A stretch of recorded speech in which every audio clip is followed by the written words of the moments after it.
A presentation on bimodal consciousness. In this presentation I will define bimodal consciousness and discuss its characteristics.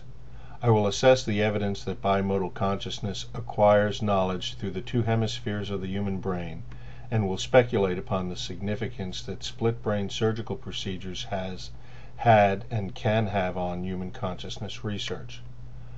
Bimodal consciousness is the term that applies to two hypothetically separate modes of acquiring human knowledge through awareness, thinking, or response, utilizing the right and left cerebral hemispheres of the human brain.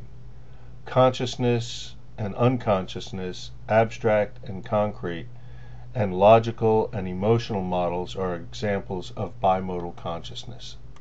The human brain is divided into three major parts: the cerebrum, the cerebellum, and the medulla oblongata. On this picture you'll also note the temporal lobe. This is the lobe where some researchers believe that some of the aspects of near-death experiences are recorded and may originate from the temporal lobe. The largest part of the brain, the cerebrum, is believed to be the part of the brain where consciousness takes place. The cerebrum is separated into two separate hemispheres, the left and the right cerebral hemispheres. Dependent upon which hemisphere is being attentive will determine the type and the level of awareness, thinking, and response the human will have to acquiring information. This information will then be assessed and assimilated with previously acquired data to form a personal experiential knowledge base. The result of the assimilation of the bimodal consciousness experience will help to incorporate the human concept of intentionality, human purpose, potentiality, and the overall optimal functioning of the individual.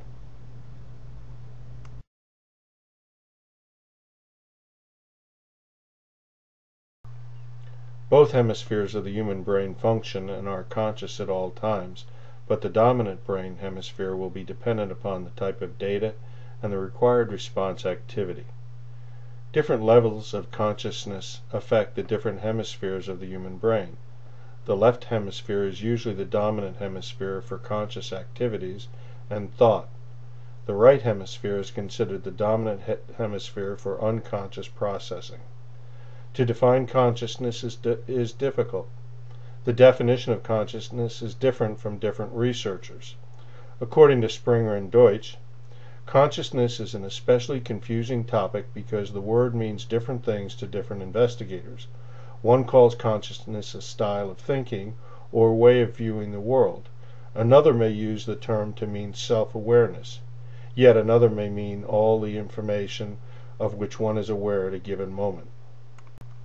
For the purpose of this presentation, consciousness is defined as the attention, awareness, and memory of the individual self at a given moment and reflecting the acquired knowledge of the individual.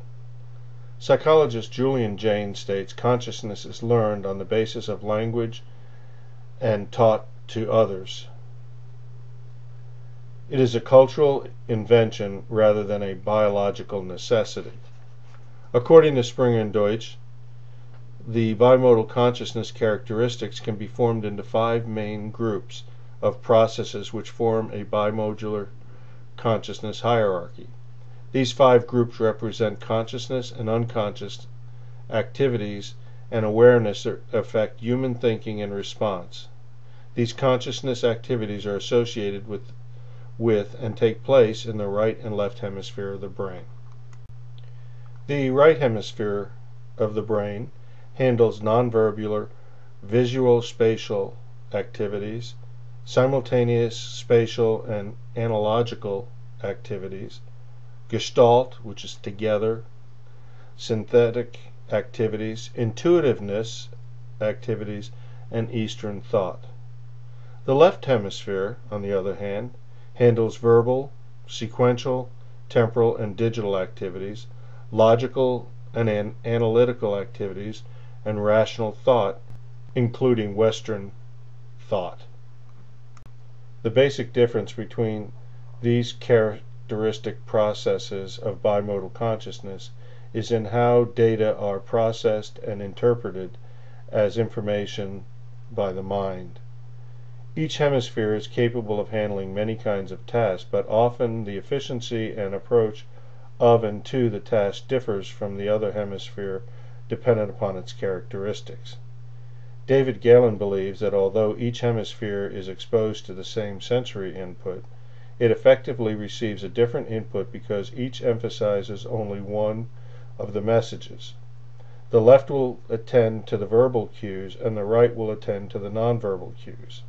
As an example, if a mother looks at a child and verbally says, "I love you," and her facial expression says, "I hate you," the child will be confused. The child's left brain hears and understands "I love you" as a positive stimuli, but the left brain reads the nonverbal stimuli of "I hate you."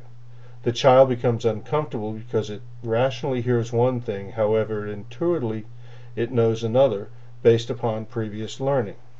As a child matures, it is expected that if he or she is knowledgeable of the intuitive processes of the right side of the brain and nurtures its development, the child will tend to develop enhanced intuitive powers, not by believing everything he or she hears, but will form an opinion or reaction based upon all available data.